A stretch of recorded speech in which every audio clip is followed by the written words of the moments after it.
Yeah, just something super sweet and simple like you.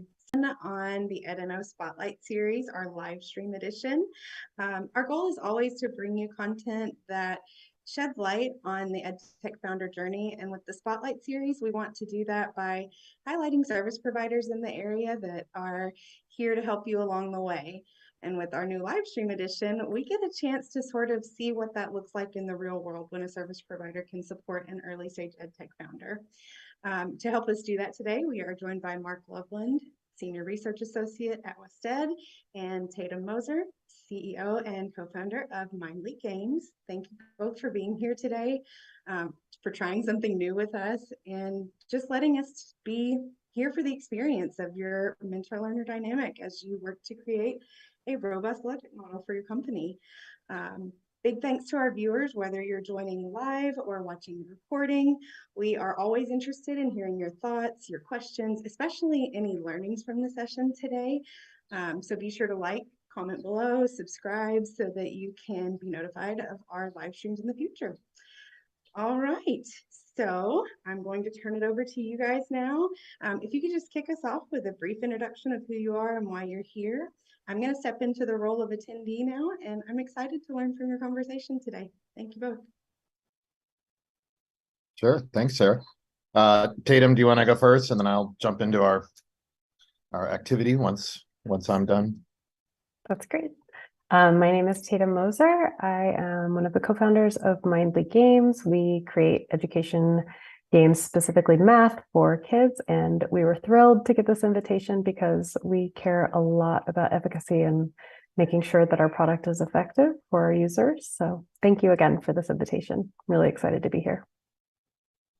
Yeah, I'm really excited as well. My name is Mark Loveland. As Sarah mentioned, I work at WestEd. We are a nonprofit education research and service provider.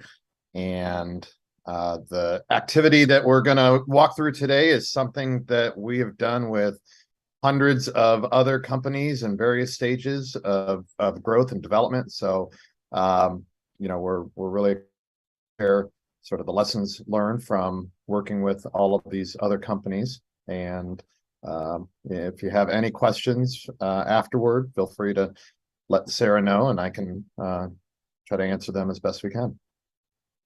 So why don't we go ahead and dive on in? I just have a couple of introductory sort of background slides to get us started with the logic model development. So a lot of you may have questions around, why do I need a logic model, or why do I want a logic model? And as I've said before, we've done this with hundreds of other companies, and it's really important to have a logic model if you haven't already been asked to develop one by a funder, or if you've tried to do a grant application. You will likely get asked to provide a logic model for your company or for your product. So this is something that we have done with a number of companies through a research partnership with New Schools Venture Fund. So this EdTech research journey is something that we developed with them to give you just a sense. And from what I've heard, you may have your own version of the journey as a founder.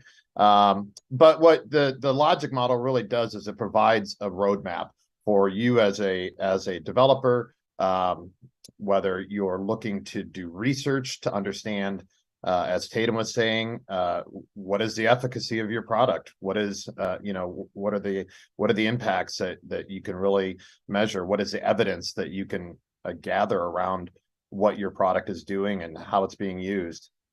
So it's a big piece of any journey that you as founders may be going on or have already been on. In terms of what can it do for you, I have here what we call our research continuum.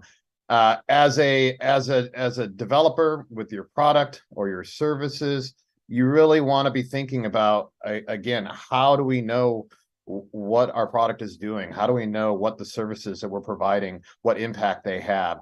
And so when I talk about research, it really encompasses everything that you might want to know about your product or your service that you're providing. So it's not just formal research, it's really just you as a developer understanding all of the impacts that can come from your product being used.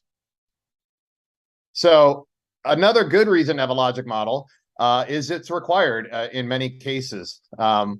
Two of the, I have on the lower half of the screen, there's two programs that are really one of the few opportunities for for-profit companies to get funding for development and research. One is the EIR, the Education, Innovation, and Research Program through the Department of Education. And the other is the SBIR, Small Business Innovation Research Program, that many government agencies have. We work most through the Department of Education's SBIR program. You will need to have a logic model as part of your proposal. So if you're looking to get any of that government funding, that's a key. The other one is, you may have heard of ESSA, the Every Student Succeeds Act. It requires products or companies to be able to show different levels of evidence around what their intervention is able to do. And the lowest tier 4 of that, is having a logic model. So again, anytime you're thinking about how you are going to ultimately get more money for development, get more money for research, implementation, marketing, all of these questions are supported through a logic model. I just want to give a quick reference to a really good resource for anybody who's developing a logic model. It's the Kellogg Foundation's Logic Model Development Guide. We can provide you links to that afterward, but if you just search for the Kellogg Foundation Logic Model Guide, you'll be able to find this. It has a ton of information with a number of different examples of different kinds of logic models. And then, so lastly, I want to just kind of go over a little quick framework of what a logic model is and what Tatum and I are going to be doing as we go through this. So again, from our perspective, a logic model is simply a structured description of how a program will create the intended outcomes in its target user. So as Tatum was saying, she's interested in understanding the efficacy of their product, their games. And so a logic model is a one way to start understanding those intended outcomes for your target users. We often describe a logic model as just a visual if-then statement. So the two columns on the left around inputs and activities you can think of those as the if part. And so the if is what you are providing. So if you're providing a product or a service, the inputs are really looking at who are the users, who are the stakeholders, what context in which your product or services are being used. And then again, critical features like, what is the product? What is it doing? What is it, what does it have as part of it? Then the other part of the if statement are the activities. What are you doing? What are the users doing with your product or your service? So those are the two areas that we're really going to focus on in terms of describing what your product or your service does. The next two columns, the outputs and then the impacts and outcomes. And in some cases, you'll see logic models that have 5 columns. For our sake today, I prefer the 4 columns because it provides some balance. But the 2 columns on the right around outputs and outcomes really are looking at the then piece. This is what you expect to happen if your product or your services are being used as you intended them to. So the big piece around outputs and outcomes are really things that you can either A, observe, or B, measure. So just real quickly, again, inputs, you really want to be real specific. You want to be as clear and as targeted as possible. So we're going to walk through this with Tatum in just a second. With the activities, again, any way in which you see your product being used or your services being used, you want to be real descriptive of that. The outputs, again, we like to think of those as observable outputs. So immediately, what would you expect to see in a classroom or with a student or a teacher if your product is being used as intended? What are those things that you would observe immediately during use? And then lastly, around, again, those impacts and outcomes, we really want those to be measurable. And this gets into those really thorny questions about how do you measure? What is something that you can measure? So if you're looking at academic performance, if you're looking at engagement, if you're looking at improved teacher practice, there's a whole host of things that you can think about as you're looking at measuring those short and long-term impacts and outcomes from using your product. And there's a whole host of questions.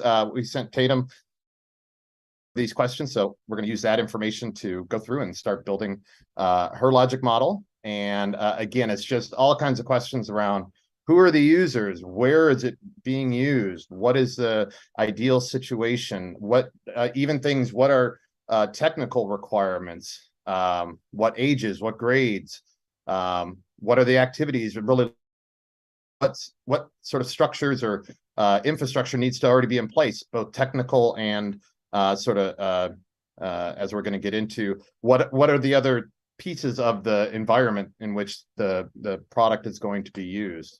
And then again, when we get into those then parts of the logic model, again, just looking at what do you expect to observe and what do you think you might be able to measure around those outcomes and impacts.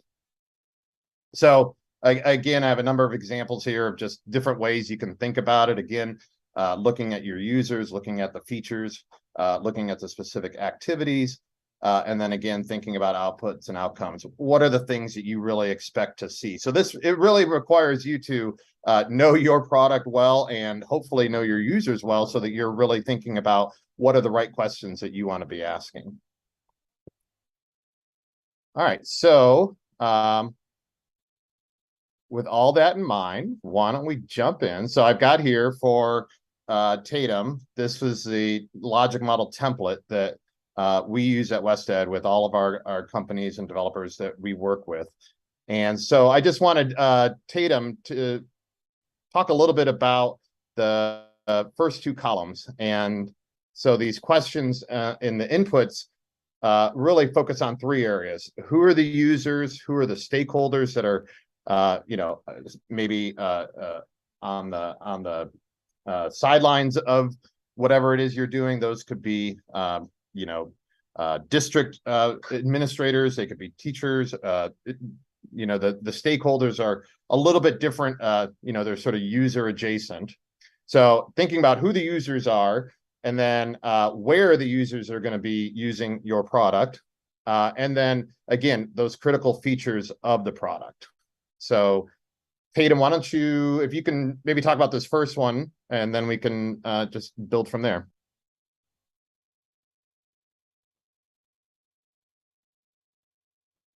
Oh, you're muted.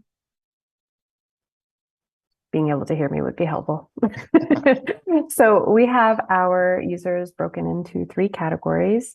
The end user is always the students because they are the ones playing the game, but the intermediary users are usually the parents and the teachers, and the stakeholders are often district administrators. So for parents, we're imagining, highly involved, want to support their child's learning at home. Teachers break down into further categories. So we have K-3 classrooms, learning support, and then also after school. And then again, the district administrators are responsible for, shaping the strategies of the district and selecting resources for schools. And most specifically, they're the ones that are going to be looking for the evidence-based educational solutions. And for kids, really like kids that want to have fun learning and practicing math, that really are excited to play the games. And so we talked a little bit about this beforehand. So Mindly Games is a set of educational games that you are positioning as supplemental These are, Yes, correct. it's not a replacement curriculum. It's not a core curriculum. No. So supplemental. And in terms of the grade, do you have a specific target range? Is it K-12? Is it middle school, elementary, early elementary? What is your sense of that? Our target range currently is K through 3, and that's because those are the games that we offer. We intend to go all the way up to 5th grade. We are strongest right now in kindergarten. I'm the one building all of the games game by game. And so one of our first concerns is actually making sure that our curriculum is comprehensive and that we do offer enough breadth of skill coverage to our users. Okay. And I'm assuming, or you tell me, we're talking specifically for classroom use, or is it for home use? Is it where are your users going to mostly engage with the games? So our platform is browser-based, so it can be accessed from any device that has access to a browser. Again, we imagine some of our mediators being parents as well, so it can be used at home either as something that was assigned by a teacher as practice for homework, or it can be something that is sought out by the parent themselves. And in the classroom, we are imagining that they are using any available technologies. They can use tablets, iPads. We don't currently have an app, but again, if the iPad has access to a browser, they will be able to play the games. Okay. With a browser. And I'm just trying to think other so in terms of users, K-3 classrooms, students, teachers and parents, obviously, district and school administrators are stakeholders.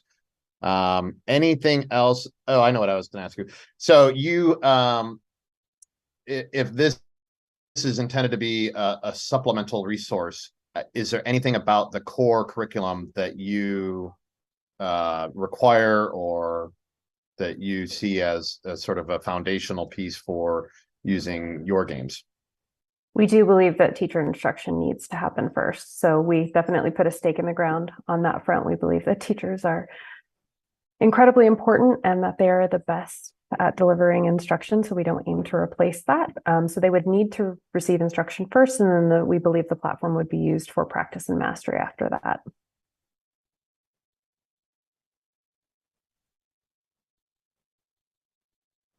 Okay.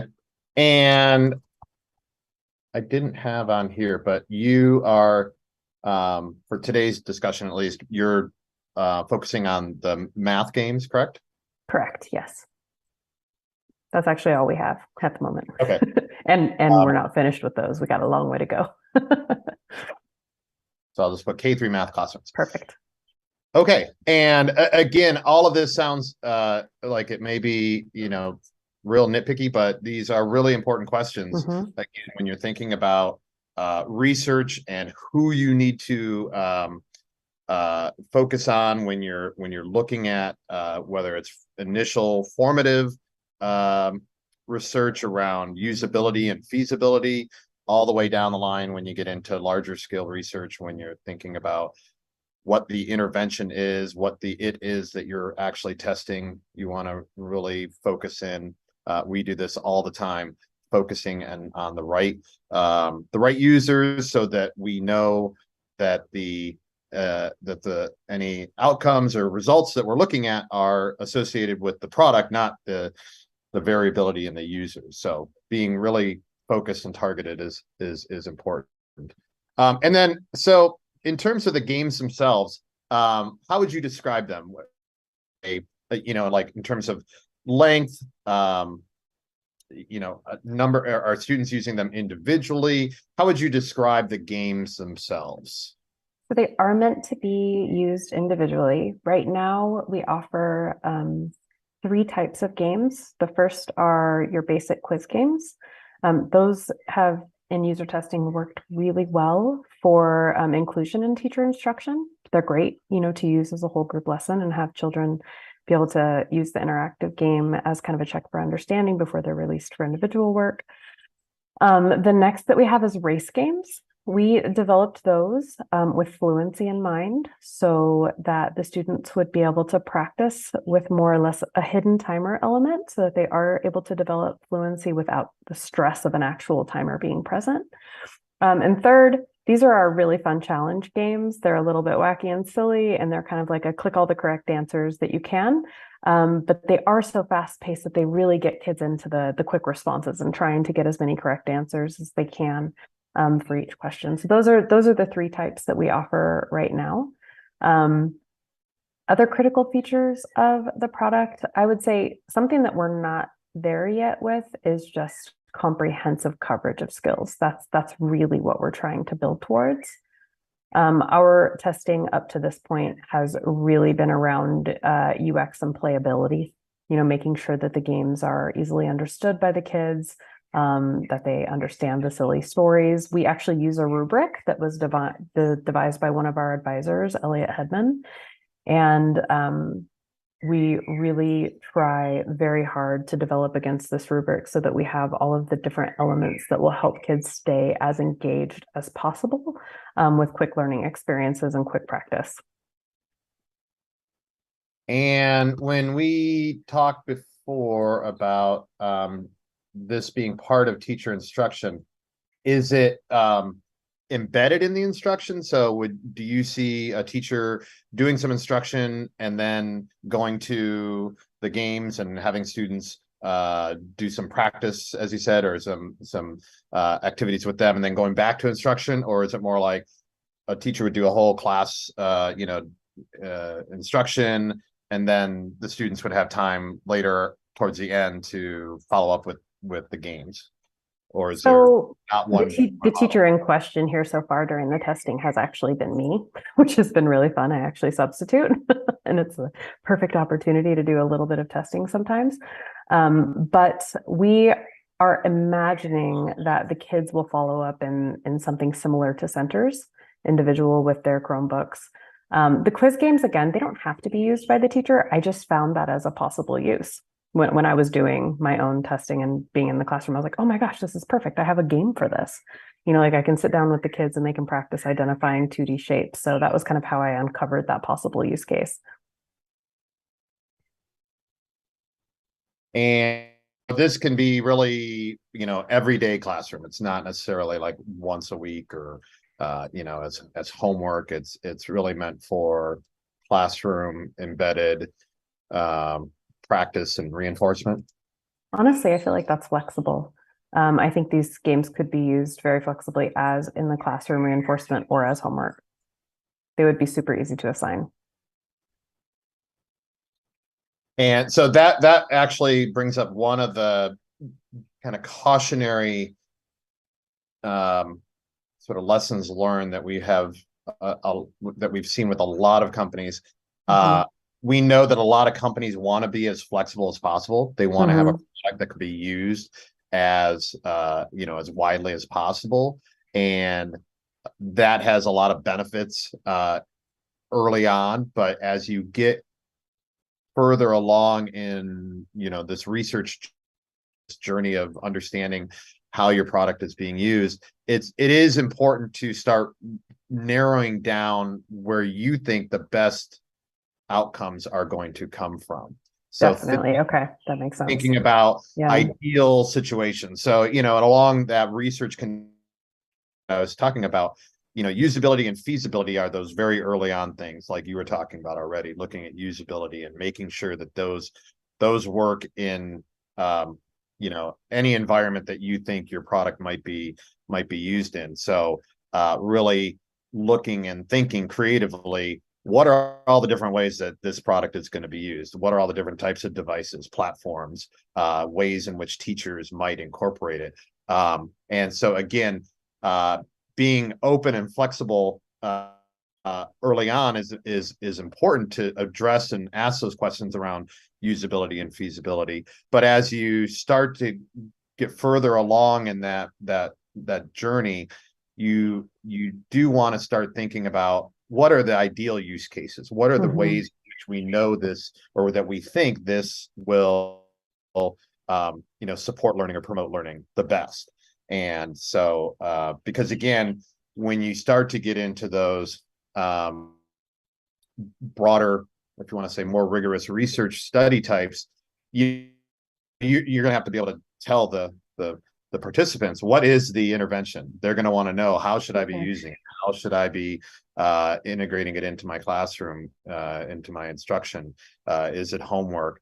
And and the reason for that is that when you start to look at the results, again, if you really want to know, are the outcomes or the impacts due to the product use, that's really important to know what the product use specifically looks like. So if you have, say you had 20 teachers that were, that were using your product, and 10 of them were using it for homework, but another 10 were using it for embedded classroom, you really can't look at your results and attribute any impacts to one specific part of your product use. So it makes it harder later on to be able to really pinpoint any outcomes or impacts to your product use if you have it being used in a number of different ways. So I'm not saying it's bad to have that, but just it does add some complications later on as you're trying to really understand what the impacts are from your product being used. Yeah, that makes sense. I would think too that if we're thinking specifically for the research and the outcomes, what would also come into play is children's access to technology at home and how that might not be equitable across the entire class. So I think it would definitely be good for us to stick in the classroom for that purpose then. And then how you described the 3 different types of games that you have. How do you see those being assigned, or like, do you see the teacher putting all the students into one game and having them play, or is it something where there's a way for students to kind of work their way through different games, different levels? How do students sort of know where to start and progress through to other games? So right now, our functionality doesn't allow us to control any of that. So I would assume that the assignments would be made by the teacher through a platform like Google Classroom, until we have that functionality developed. For our games specifically, usually multiple games will use the same foundation. And so you could play any one of our race games, and the child would essentially have the same experience with each game, even if it had a different, theme, like dinosaurs versus space. So they could actually work their way through, and that is a core piece of what we believe we have to offer the students, is as they're working towards mastery, and if they need to engage in practice, they will not lose interest very quickly because they have access to so many different types of games. And then I'll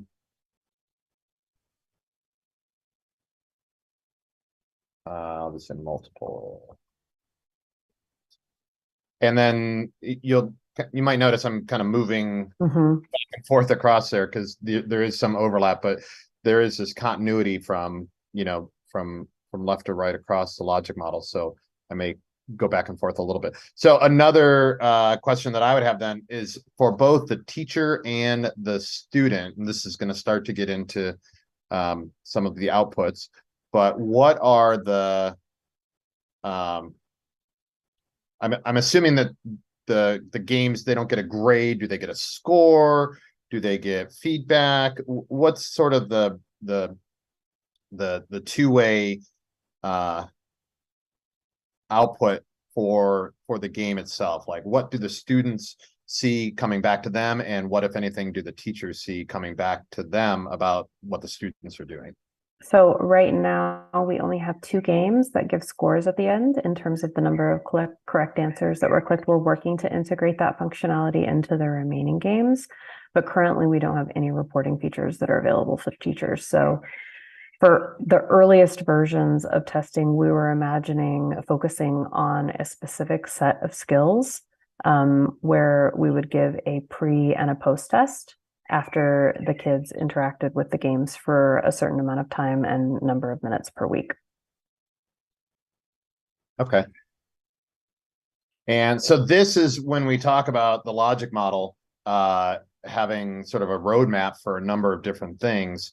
I think this is one of those key elements around what you might be thinking in the future. You know, if you're looking at developing new features or providing more resources for teachers, these are all the kind of things that having the logic model you can always go back to it and say, okay, well, here's where we were. What do we want to do, and how do we want to do it to promote new things, whether it's more research or more development, or even when you're talking to and communicating to stakeholders. So, for example, when you were talking about, you know, district administrators, so and we can start to get into that, understanding what you want to be able to communicate about your product. You know, what are teachers and what are students getting from it? How is their, you know, meta learning supported through all of this? So we talked a little bit about this is with games embedded for practice and reinforcement. Teacher sends games to students. Students access multiple games. Games generate a score with correct answers. Do you have any teacher professional learning or training? Do you have anything developed there yet for teachers to as they're implementing for the first time? No, not yet. That's definitely something we would love to have. Okay. And any other critical features that you haven't talked about yet around the games that you think are really important for people to know? I think we covered most of it. I think that's it. Yeah. Okay. And one of the notes I had down here is, could a third-party contributor look at your logic model, operationalize its construct? So this is one of those things, and I know it's really important for early stage you know, founders and developers. Another important use or function of the logic model is to help communicate the vision to other people. And that's just not that for you as a developer includes you know, other people on your staff who are going to be either part of the development or part of the research, part of the stakeholder relationships. So it's really important that you have as much information here so that if somebody else were to pick it up, they would have a clear understanding of what the vision is and how all of these elements come together. The other part of that is when you do start to, whether it's sales or research, and you're engaging with your users, it is important for them to also understand, you know, why am I using this game versus other you know, other games or other curricula? Why this versus anything else? And part of that is, again, understanding sort of that need that your games are trying to meet. What are the needs of the teachers and the students that you're targeting the games to, and how is your product addressing those needs in a unique way that, you know, adds value to what you're doing. All right, so I think we've got most of those inputs and activities, I think, pretty clearly written out. So now let's start thinking about that then. what do you see are, so we had some questions here. What is the minimum amount of progress the user should make within a given time frame? What knowledge should teachers gain about their students, if applicable? So we already kind of talked a little bit about those. How much time should users save by using this product? So this is, again, just some ideas about what would you or anybody observe immediately when your games are being used in a classroom. And you mentioned some things about engagement. Students should be engaged. Are there other observable effects that you feel are the result of using your games? Yeah, so definitely the engagement factor, and we are hoping to impact the motivation and enjoyment of math practice and learning. So having kids really look forward to the time that they're practicing. For a lot of the other questions, this is actually, I feel like I would love your guidance, because in terms of, what we observe for outcomes after a recommended time, we're like, well, how much should we recommend? Like research says different things on screen time recommendations, and we've reviewed our competitors' evidence, and the range is around 15 to 30 minutes a day, a couple times a week, anywhere from 3 to 5 times a week. And so we're wondering, does it matter, or is that consistent across all games platforms? Is it specific to a certain game platform? What's going to be how did they find those sweet spots, for how long the kids should be using the products? These are my questions that I'm grappling with right now. Yeah, no, I totally agree. Those are really good questions.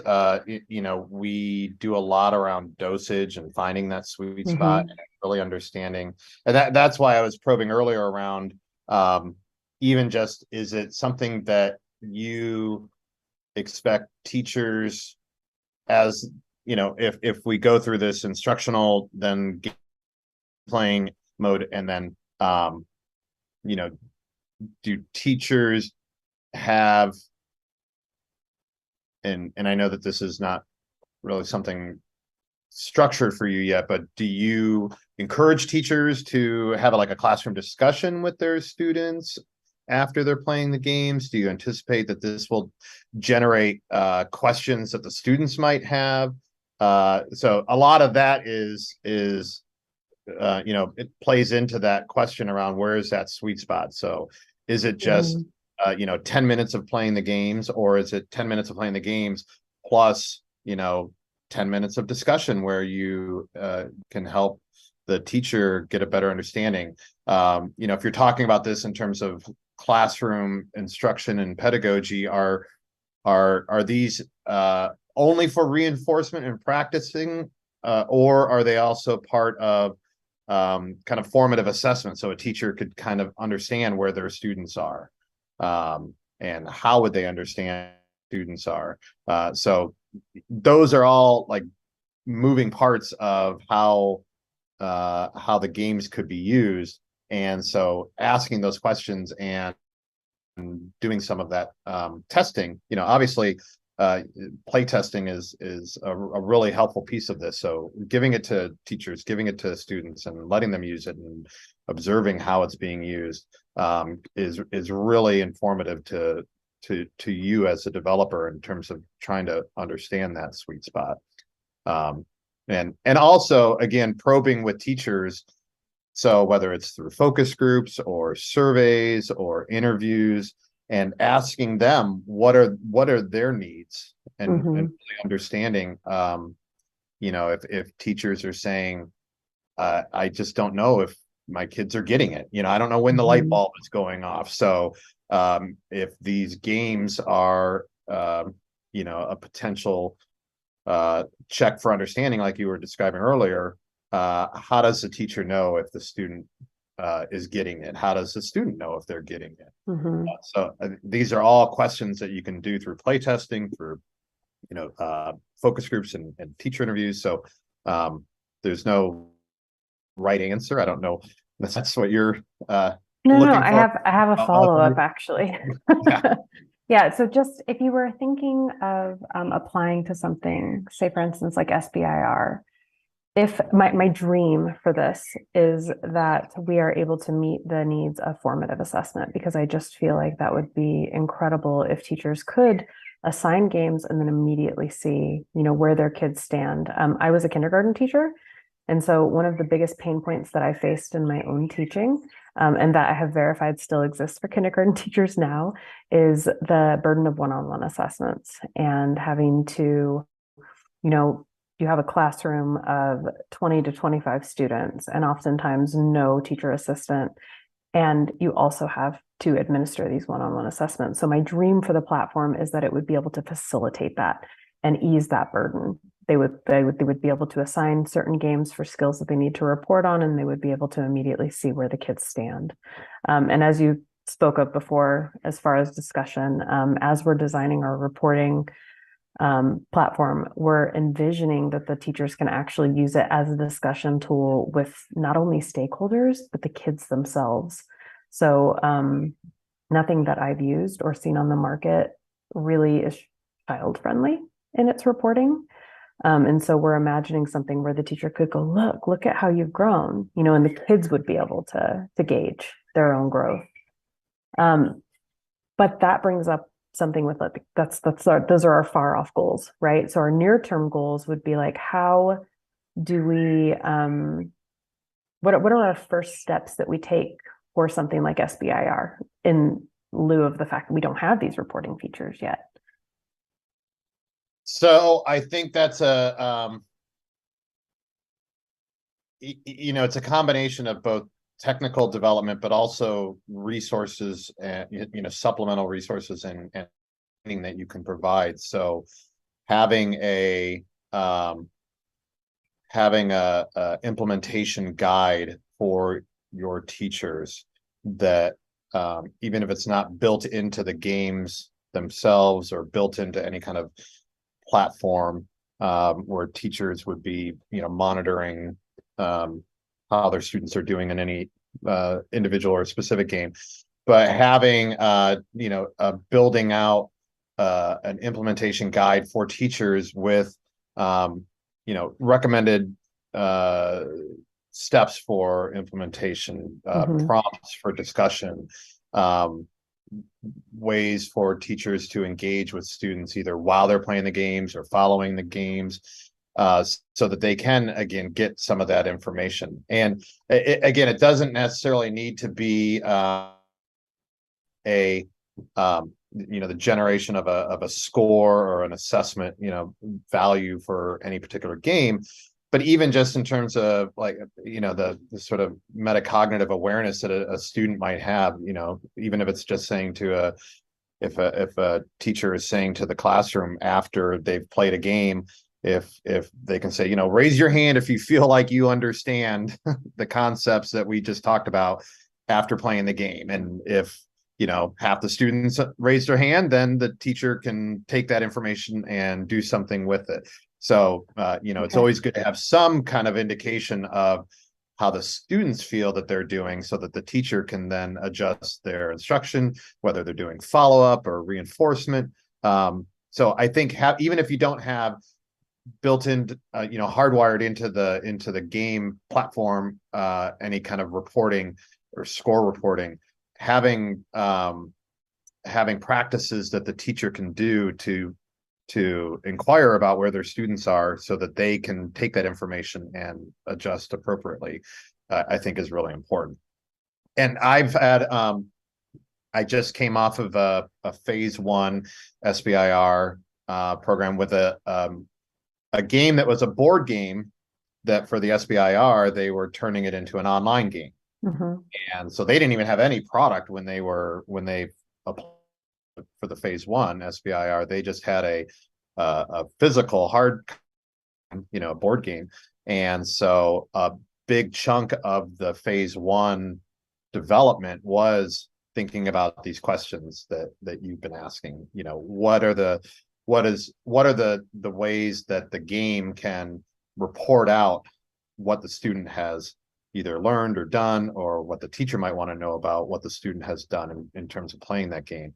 So it's specifically talking about for the SBIRs for the phase ones, need to have any of this, but having the logic model to be able to say, here's what we intend to do, is important. So that's why Okay. you, even if you don't have these built into the product right now, it's still good to think about what you would want to have in there ideally, you know, as you get further along. So you can say, again, this if might not be if everything we have right now, it's if all the things that go into it happen, then we would expect to see some of these things. So like here in the activities, we may want to say, you know, reporting to both students and teachers, some kind of reporting mechanism that you may look to build as part of a SBIR phase one. Could it be something as simple as like what you might use at the end of a lesson, like an exit ticket, something like that? Yeah. Yeah. Okay. So this output, you know, I put increased discussion of student learning. That's a really broad, Okay. that's something you could really start to focus in on, but it's good to know that that's one of the things that you expect from students using these games, playing these games, is that there's going to be something that comes out of it that is going to be part of a discussion between students and teachers and parents and teachers and administrators. So just getting that down and having that as something to build off of is really good and important.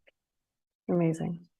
In terms of the outcomes and impacts, I just wanted to note this, and this is going to be one of the harder things, especially for an earlier stage product, because you're still just trying to make sure it works. But it is important to start thinking about, again, even if it's just very basic measures that you might want to start thinking about. So again, in here we have, it could be changes in learning outcomes. It could be changes in engagement. It could be changes in attitudes around their own, you know, interest in learning math. You know, for other products later on, it might be interest in careers or interest in specific, you know, content areas. So from what I'm hearing, I think there's three things that there's learning. You are interested in you know, increased learning, increased math proficiency. So the learning is really, you know, you put learning in the outputs because that's what you're really able to see. You're able to observe learning, but you know, math proficiency, you know, we can define that further in other ways. Increased Interest in the subject. interest in math learning. Another one that I had was belief that math education is important for their future, like just the general overall excitement. Is that too broad? No. No? Increased interest in math or life and or increased understanding Of the importance of math for their future.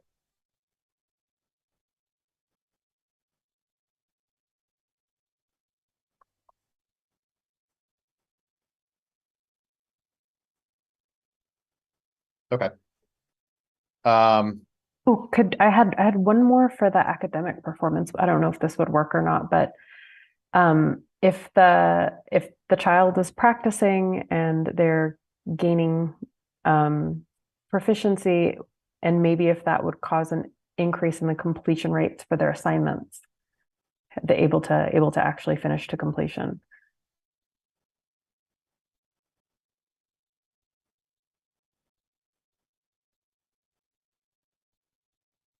Yeah, no, That totally makes sense. We also see things like, whether it's homework, just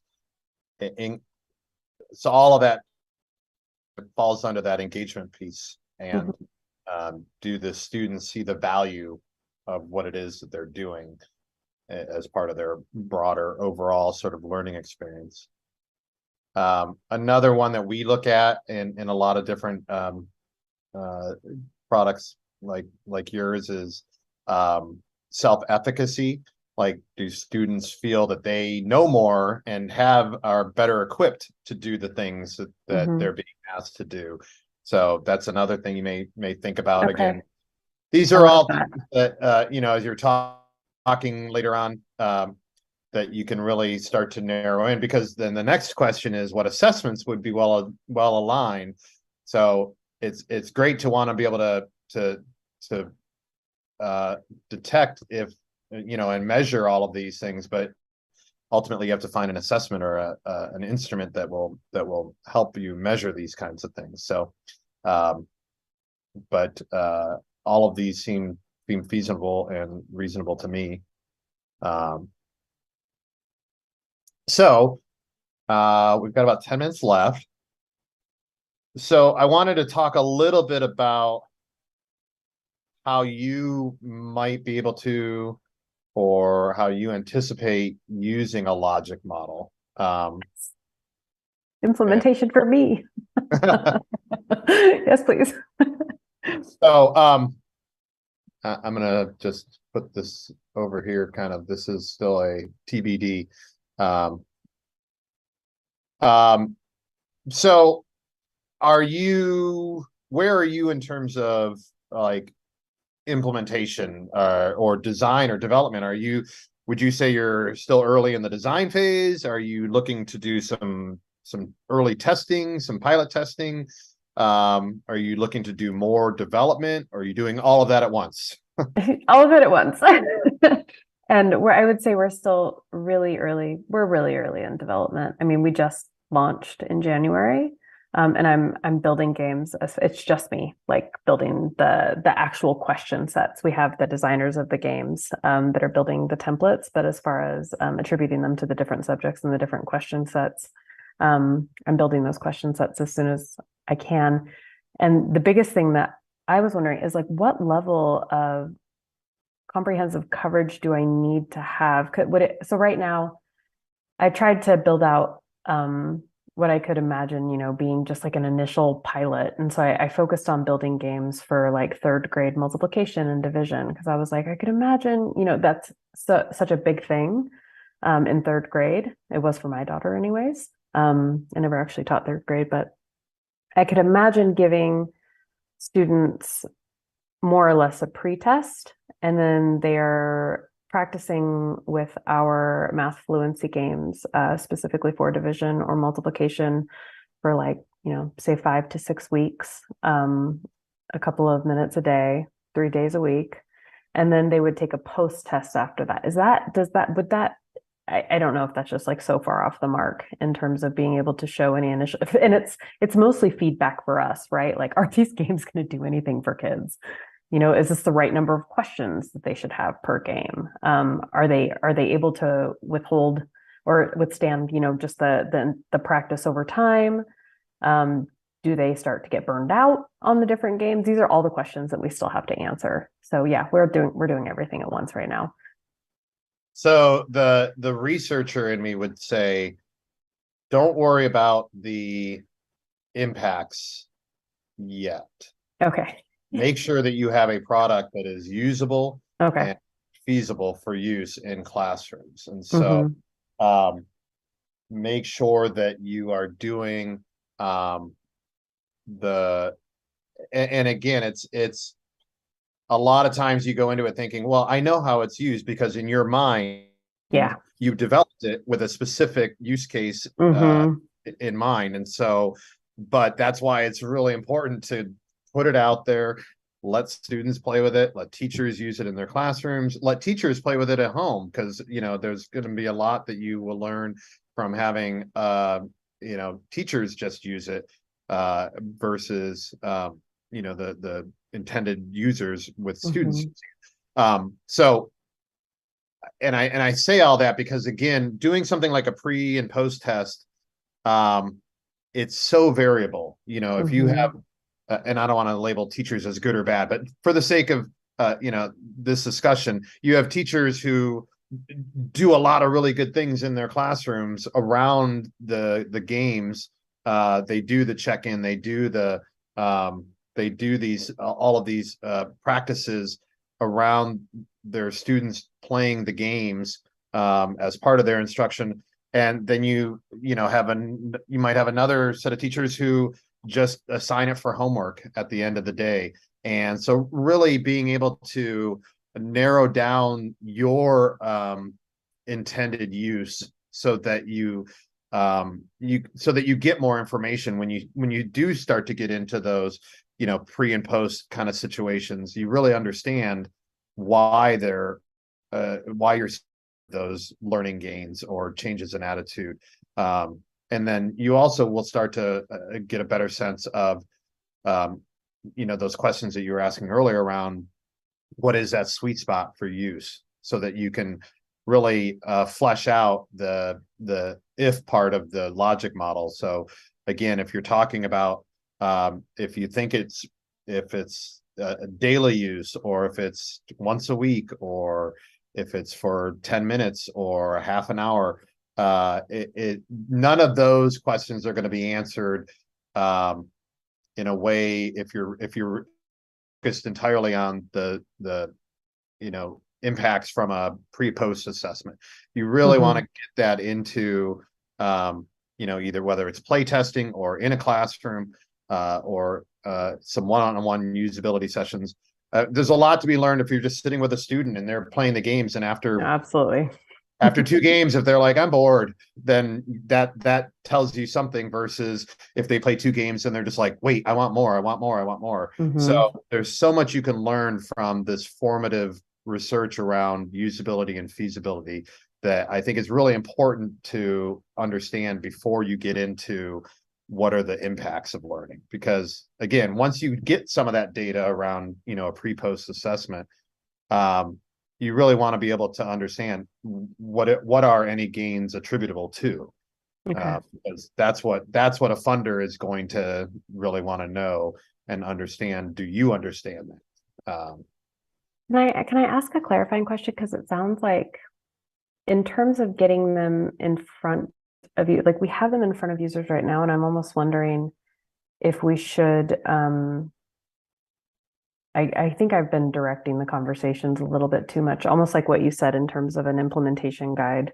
Like I'm with the users that I've talked to, I'm kind of giving them my ideas on how I think it could be implemented, but it sounds like you're talking about a reverse approach where you're putting the games in front of people, letting them play around, and then asking them for their feedback on how could you imagine implementing these.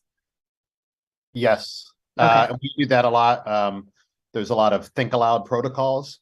Mm-hmm. You can have a teacher or a student using the game and just an observer sitting there and encouraging the student to just talk about what they're doing and why they're doing it. And I Okay. see this is here, because again, that starts to hopefully inform your thinking around, well, do we need to build more in-game supports? So if there's like words that students don't understand or common terminology that need to be defined in the game, Mm-hmm. or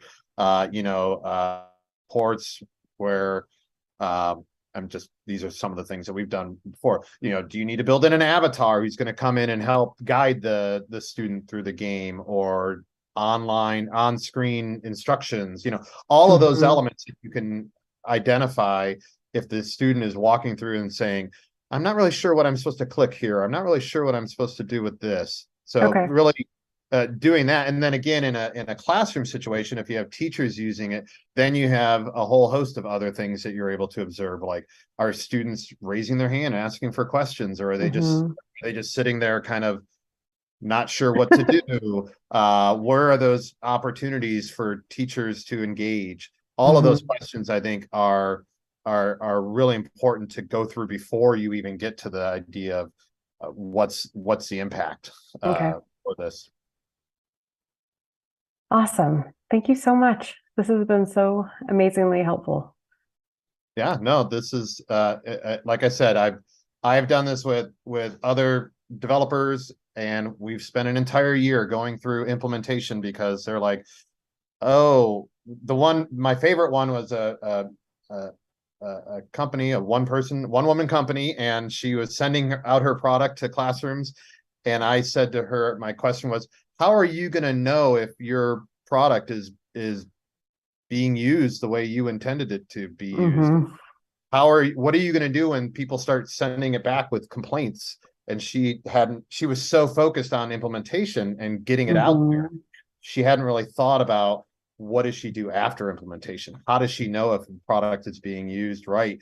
How does she know if not even just, from a impact sense, but just how does she know if everything is going right and going well with how it's being implemented?